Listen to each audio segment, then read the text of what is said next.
그 브로커 남자의 와이프랑 네. 통화를 직접 시켜준 시켜준 거잖아요. 거예요. 여기 오면 국적도 주고 뭐 집도 주고 돈도 주고 막 한대요. 그래서 혹시 그 안기는 놈이 시키고 있죠.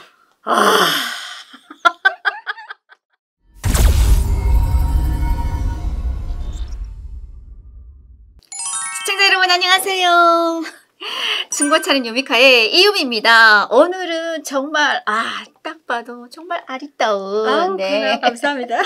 김수영 씨를 모셨습니다. 본인 소개 좀 해주세요. 네, 안녕하세요 시청자 여러분. 저도 이제 윗동네에서 바이올린 연주자로 예술활동을 하다가 넘어왔습니다. 이게 반갑습니다. 예술인이라서 그런지 모르겠는데 본인 소개가 아주 그냥 막 그래요? 정말 간질간질하게. 아니에요. 저도 좀 적응을 좀 했나봐요. 그러면은 예술이라면은 전공이? 바이올린이요. 바이올린. 네. 나중에 바이올린 치는 거 한번 보여주시고요. 네. 외모만 봐도 예술인 냄새가 풀풀 풍겨요.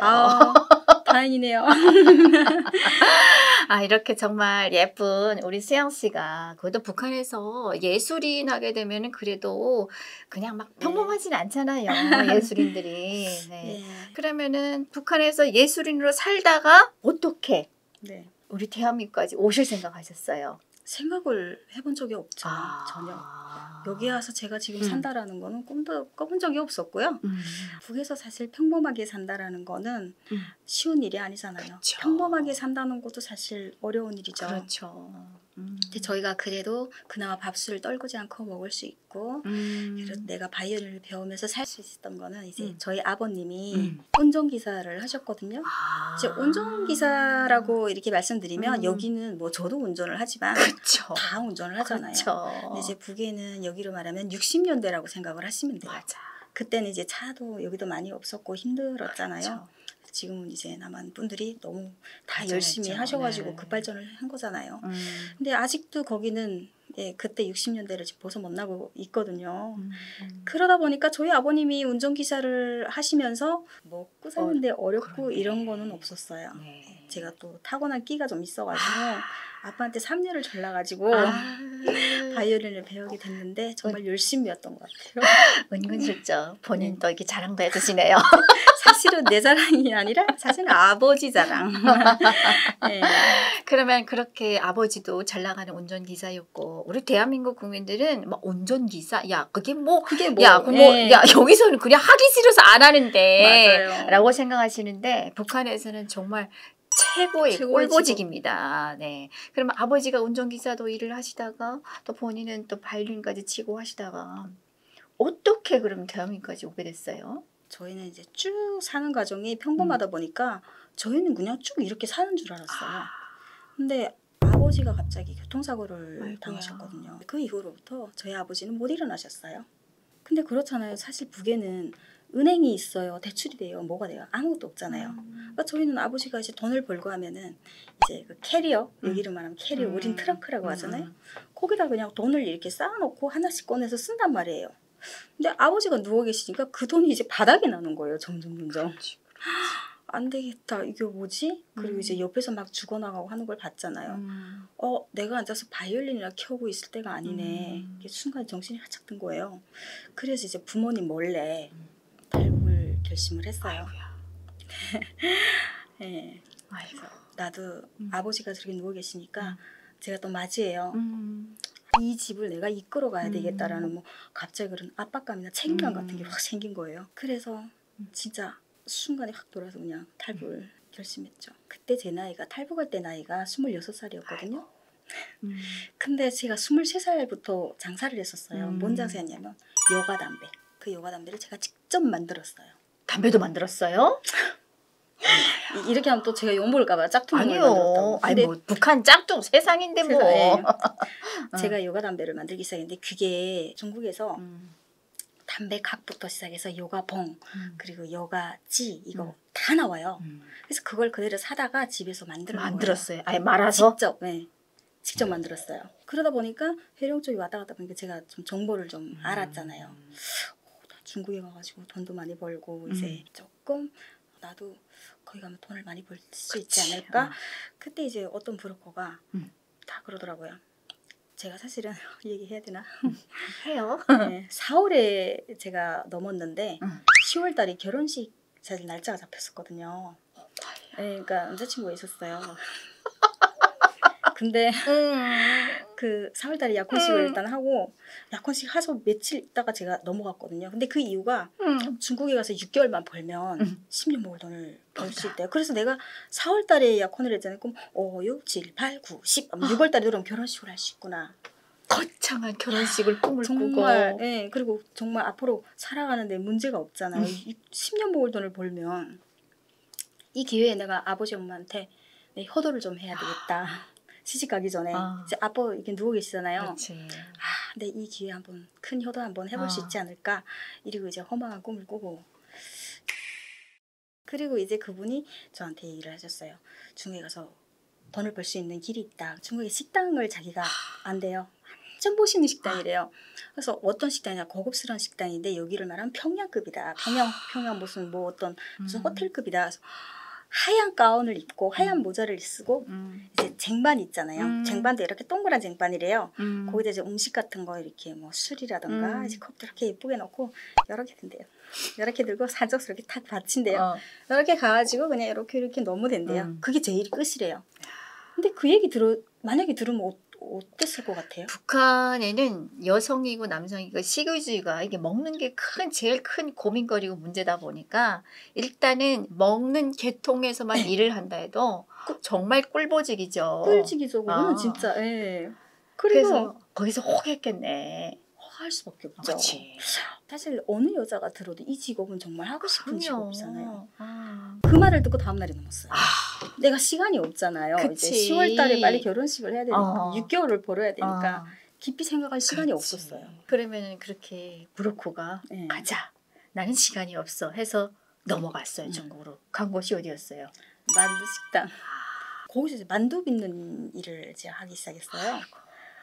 근데 제가 만두 빚을 줄 모르잖아요. 이거 아니에요. 이런 거 없어요. 보지도 못했어요. 그래서 만두를 이렇게 만두 소를 이만큼 진짜 정말 내 무게보다 더 많은 것 같아요. 몇 시간을 빚었어요 하루에? 하루에 보통 7시간에서 9시간 정도. 먹는 시간도 별로 없어요. 진짜 먹을 시간도 별로 없고 좀 많이 힘들었죠. 그러면 그렇게 이제 꿈을 가지고 넘어갔던 중국 땅에서 정말 예쁘게 하고 그냥 접대만 할 줄 알았더니 서빙만 할 줄 알았더니 막상 가보니까 만두집이었잖아요. 그렇죠. 그럼 거기서 얼마나 있었어요? 3년 정도? 오래 있었네. 그러면 그렇게 만두집에서 일을 하시다가 어떻게 그러면 한국까지 오실 생각하셨어요? 그때까지도 이제 한국에 대한 생각을 못하고 6개월 있다가 원래는 넘어가기로 했잖아요. 근데 이미 잡혔어요. 그 만두집 사장이 나를 직원으로 해가지고 아예 채용을 해서 돈을 주고 사버렸더라고요. 그래서 내가 너한테 월급을 주겠다 이렇게 해가지고 나를 계속 이제 고용을 하는 거예요. 공짜로. 아이고야.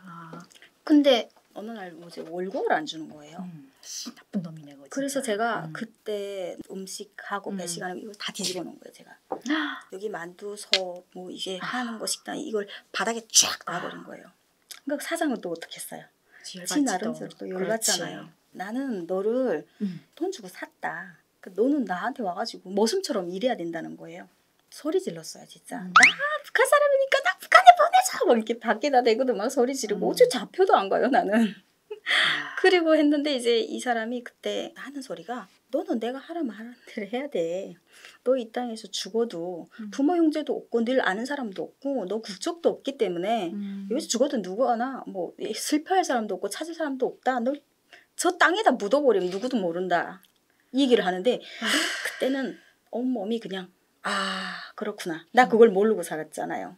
맞아. 그 생각 못하고 살았잖아요. 갑자기 순간에 그냥 힘 빠지더라고요. 그냥 순간에 막 엄마 생각 막 오르고. 그러면은 그렇게 식당에서 정말 모진 고생과 천대를 받으면서 일을 하다가 그럼 어떻게 한국이랑 연결이 됐어요?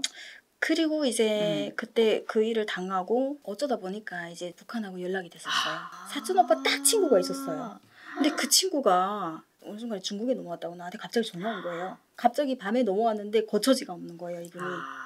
이 사람 도와줘야 되겠다 이런 생각이 들었어요.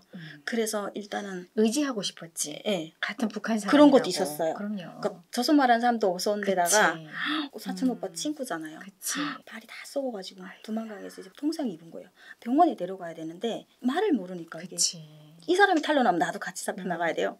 그래서 음. 새집을 하나 잡았어요. 치료하는 과정에 이분이 남한에 이미 가족이 넘어왔어요. 제 와이프도 넘어오고 치료하면서 이제 남한에 대한 얘기를 슬쩍슬쩍 얘기를 하더라고요. 자기는 와야 되니까. 은근슬쩍 예. 계속 이렇게 세뇌를 주는 거지. 주는 거예요. 그러니까 나는 빨리 여기서 돈 벌어가지고 나는 북에 나가겠다 이런 생각만 하고 있었으니까 난 남한에 대한 정보가 없었으니까.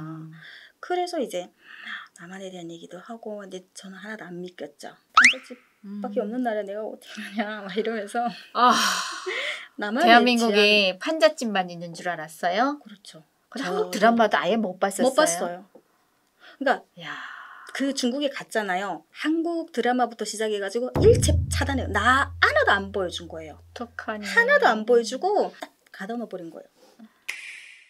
그러면 그렇게 한국에 먼저 와 있는 그 브로커 남자의 와이프랑 이제는 너무 세뇌가 아무리 해도 말을 안 들으니 통화를 직접 시켜준 거잖아요.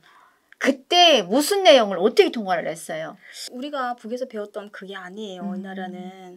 그리고 중국에 있어봐야 국적도 없고 그렇잖아요. 여기 오면 국적도 주고 뭐 집도 주고 돈도 주고 막 한대요. 그래서 그 사람들이 도대체 왜 나한테 집을 주고 돈을 주고 야 진짜 믿지 않겠지만 이게 정말이라고 얘기를 하는 거예요. 그래서 혹시 창피한데 그 안기부 놈이 시키고 있죠.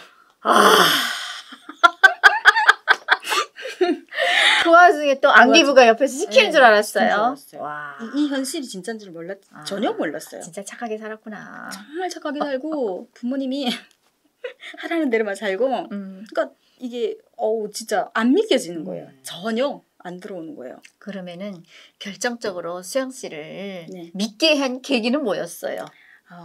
아이가 출산했어요. 이제 그러니까 3개월 있는 과정에 계속 통화를 하잖아요. 그럼 내가 옆에서 통화를 계속 듣는단 말이에요. 그러니까 한국에 먼저 간 와이프가 출산을 했어요. 이렇게 두 분이 통화를 이렇게 하는데 이러더라고요. 이번에 아기 출산했는데 뭐 언니 수녀님이랑 그리고 또 이제 외부에서 이제 옷이 너무 많이 들어왔다는 거예요. 애기 옷이. 아이고. 우리 북에는 애기 옷이 귀하잖아요. 대물림해서 입지. 대물림하고 막 뭐 바느질로 만들어서 어른 옷 뚝 잘라서 입히고. 애기 포대기도 3개나 들어왔어요. 막 이런 포대기도 얼마나 귀해요. 북에는. 두 분이 통화하는 거잖아요. 근데 거기 이제 통화 속에서 들리잖아요. 그렇지. 듣다 보니까 진짜네. 진짜가 보네. 그치. 설마 둘이서 통화하는데 거짓말 하겠어? 거짓말 안 해. 그렇게 된 거예요. 그리고 이제 오늘 반찬은 뭐 나오고 막 이런 얘기도 하고. 진짜 여기 우리는 뭐 명란젓이라던가 생선 같은 것도 귀하잖아요. 엄청 귀하지. 오늘은 점심에는 무슨 생선이 나왔는데 무슨 뭐 이렇게 계속 먹는 얘기를 계속 했었구나. 그러니까 진짜 한장할 정도로 계속 얘기를 하는 거예요. 정말인가? 진짜일까? 이렇게 하다가 세뇌가 되더라고요. 그치. 3개월 정도 되니까. 오래 갔다. 네, 오래 갔어요. 너무 오래 갔죠. 그래서 창피해. 그래서 이제 남한에 오는 브로커를 찾았어요. 찾아가지고 이제 남한으로 가자. 그럼 나도 가겠다. 그래서 출발을 하기 시작했죠. 그래서 결심을 하고 이제 가자. 그러면 남한에 가면 일단 국적이 나오잖아요. 그렇지. 내가 당당하게 살 수 있는. 죽여서 어디 갔다 버려도 모르는데 그런 인생으로 그런 신세를 살았는데 대한민국에 가면은 뭐 국적을 준다지. 그렇죠. 뭐 집도 주고 막 이런 얘기를 하니까 뒤집힐만 하지. 네, 난 집이고 뭐고 나는 관심이 하나도 없었어요. 일단은 국적. 그렇지. 이 국적이라는 게 이제 나의 생명이잖아요. 그럼요. 야 이걸 준다고 하니까 야 진짜 대한민국이 그렇게 열린 나라라고? 진짜일까? 이렇게 호기심 반 또 세뇌 반 해가지고 오게 됐어요. 캄보디아를 딱 도착했는데 거기에 이제 처음으로 제가 한국분을 봤단 말이에요. 한국 사람을 처음 봤어요. 우리가 배웠던 게레도당 남조선 게레도당 한국분을 처음 봤어요. 너무 놀랐죠. 그러니까 그분이 일단 키가 크시고 너무 멋있는 거예요. 키도 쫙 크고 너무 멋있게 생기신 거예요. 그리고 이제 그분이